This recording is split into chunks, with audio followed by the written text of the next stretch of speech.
Kwedu mabuja tauya dzanyasi iro zuwa ro14 mwedzi uno waMbudzi. Tiri kutandira kwedu no kwaMutoko. Wanhu waita kuhwadziwa izvezvi kusaya zvokuita nezvakareketiwa nevanhu vozesa wachitiwo nenyaya yechitsotsi chiri kuitika.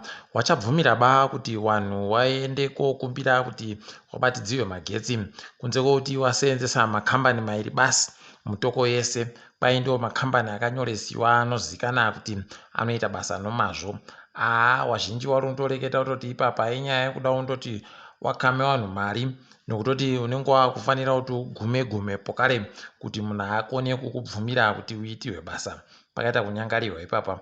Rekai tione kuti ichapera sei, asi tiri kuona mumwe munhu achigwa nayo chete nyaya iyoyi. Idi paribe chisingapere. Vanoreketa kuti kunze kunotonhora kana wabuda mubato ZANU-PF. Kureketa kuno Jonathan Moyo pabodzipona Patrick naZhuwao wagonyora tsamba wachikumbira regerero kumabiya avo ZANU-PF wachiti wakange wataika pokare kuti waribe kumboda kupinda kubato roCCC nyangwe zvavo wakawatsigira pasarudzo dzapfuura. Rekai tione kuti zvichapera sei nokutoti iwo ZANU-PF wachireketerwa naye mutsvangwa waagotoreketa kuti aiwa maita zvezvinomukumbira regerero pabodzipo nokuratidza kuti muri vanhu vanoseenzesa nzero nokuziva kuti bato ZANU-PF ndorega bato rinokuitirai. Zvakaita kuoma. Ndo zvataigaroreketa kamu kuti uyu jonzo uyu anoda kungwarirwa nokutoti mukareka kugoseenzesa nzeru munopunzumuliwa naye. Izvezvi angadai atokumba umbowo hwese hwezviri kuda kuitika kubato obva atotiza pokare bato roCCC araiga rochema idi.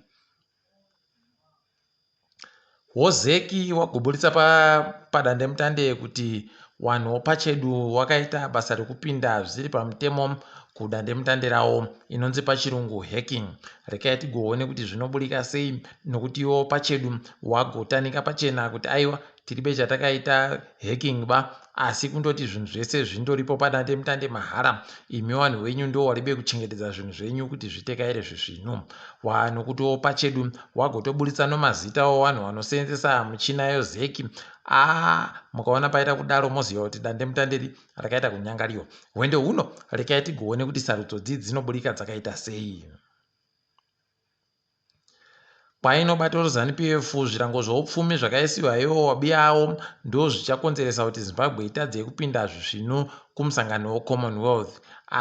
Heno kuti zvichaitika chere izvozvo kuti Commonwealth inoti zvibisiwe zvichigobva zvabisiwa nokutoti wareketa izvo wari kuita katomba kanyai nayo wanhu weCommonwealth kumuzinda wavo weZANU-PF Nyasi muHarare. Mutungamiriri weguta roHarare Jacob Mafume agoreketa kuti wanhu wareke havo kusha kana kutetekera maningi zvakareketiwa nekambani yaTagwirei nokutoti kambani yange yarukirwa dhiri rakaita kuita kununa chaiko rokuti waipedza kana makore 30 kana makore 40 wariwo waridzi wari kutora mari dzese dzinoda kutohwa kana kuseenzesiwa kunhandare yorufaro iyo kanzuru iribe kana chibodzi chairi kuboya. Ipapa kwainyaya yekundoti wanga wari kuda kuisa iyo zvigariro zvopurasitiki zviya. Pakaita kunyangarirwa kani idi.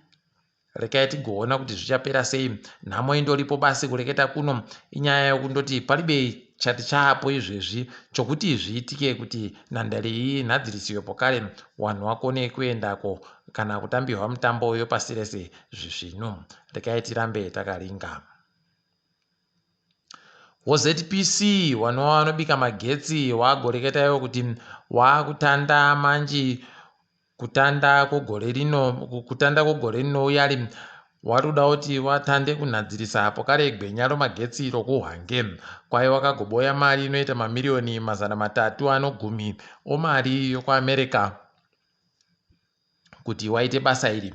Kwai mari yagoboyeka kubhangi roExport Import Bank rokuIndia.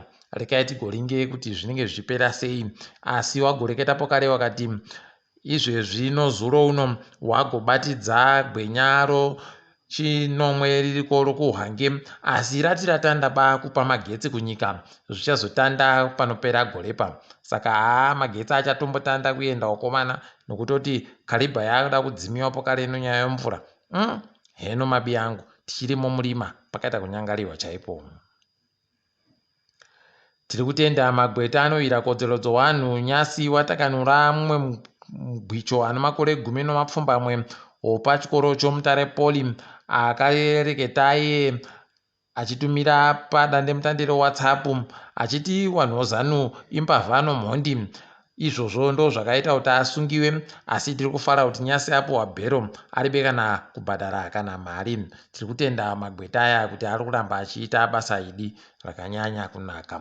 Nyasi hurumende yedu yaburitsa tumutemo tuchimbi-chimbi kwakawanda-wanda kunoita kuna kunoti kochizana no24 nozana no24 nozana no20 nozana noimwe yochimazana mairi 22 kureketa kuno mitemo yawaisai yenge iri yekuti zvinhu zvese zvaakubhadharisiwa nomari yekuAmerica izvezvi kwaiwana kuda kuenda kochata waakufanira kudusa $25 omari yekuAmerica kana kubva pamari yochuru yomari yomunyika.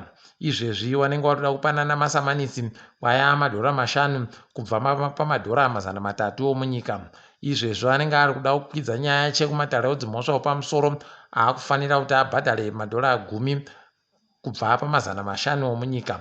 Pakaita kunyangariwa kwaichazonyanya kuhwadza izvezvi manje kwakunzi kwai munhu anenge achida kuti apuwe mutongo wokuti zvakatekaira sei kudare rodzimhosvako akufanira kubhadharisiwa $1 papeji ribodzi.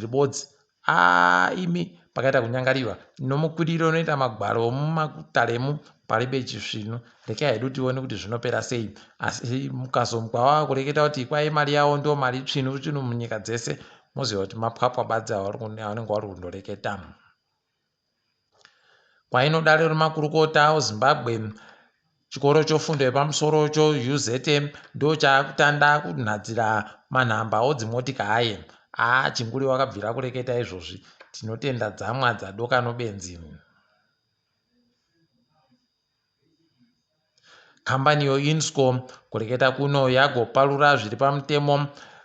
Chibika doro chawo chavari kuti chiri kubika doro rakaita soro chibuku rinonzi nyati. Rekai tirambe takaringa kuti nyati ichatunga chere kana kuti ichatungiwa ndiyo. Tinenge tichindokunyepai. Mutengo peturu yakwidziwa futi. Nyasi yakuita $1 rokuAmerica nomasendi 60 kana kuti yomunyika churu chibodzi no22 anomasendi 41 $1022.47 pachirungu. Dhiziri chindori $1 nomasendi 43 kana kuti mari yomunyika churu chibodzi nozana ibodzi nomasendi 40 $1101.84 pachirungu. Tiringe dziri kuitika pasi rese. KuAmerica inonzi SIU iri kuferefeta kubiwa kwemari kwakakwirira yagoti yo kambani yomaJerimani yoSAP inofanira kuti ibenhutse bhiriyoni romarandi rayakabhadharwa nomari yoEscom panguva yemaguputa. Heno kuti wachaihwina chere iyoyi. Rekai tirambe hedu takandoringa. Iyo Escom yagobva yanyepa vanhu vomunyikamo kuti dipfamai henyu goregai kupupurika nokuti upfawirai ngoma usiku hurefu. Ipapapa kwai kuenda kuri kuita magetsi kuribe chinokumisa kuchatoramba kundoripo narini. Dai wari wamwe watotanda izvezvi kuziva kunouni nozvimwe zvakadandando kuti zviite zviri nani. Imo muSouth Africa vanhu vanochengeta imbwa dzorudzi rwemapitbull wagonzi idzo waakufanira kuti wadziise pasi manje. Kureketa kuno vanhu vanotosvika 50 chaiwo kwai watoendesa imbwa dzawo kuti wachadzidaba nokuti dziri kuita kuuraya vanhu chaiko.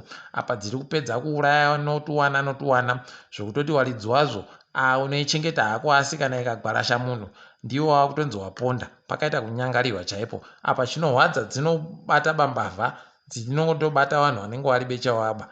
Pakaita kunyangariwa chaipo.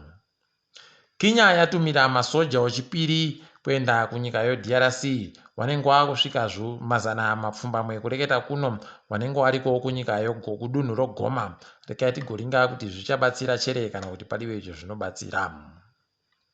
Makwiriro anoita zvinhu kuBritain aita kuingidzira izvezvi kwakusvika pazvikamu 10 kubva muzana. Ndo kukwiritsa kwakanyanyitsa mumakore anopfuura 40 chaiwo. Pakaita kunyangariwa hwendo huno shiri inokona yakabvuta rekenidi. Rekai tirambe takaringa. Pasi rese raita kufara nokureketeka kwaitika kuti kwai bhambo rakarohwa kunyika yePoland ibhambo rakadonhesiwa nonyika yeUkraine. Tiri kufara tanga tasha kuti bhambo rokuRussia tikati wakutanda kuda kugwarashana vanhuwa. Rekai hedu tirambe takaringa asi tiri kuzvitenda. Mukahatikidzwa kanyasi kwaina Donald Trump ndaada kubenuka pokare gore 2024 pachaitiwa sarudzo kuAmerica. Imiwe zvakaita kuoma. Rekai tigoona kuti achakona chere kupapinda pokare. Ndini wenyu Mhanduwe WeNhau, toboya naZuwa ramangwana.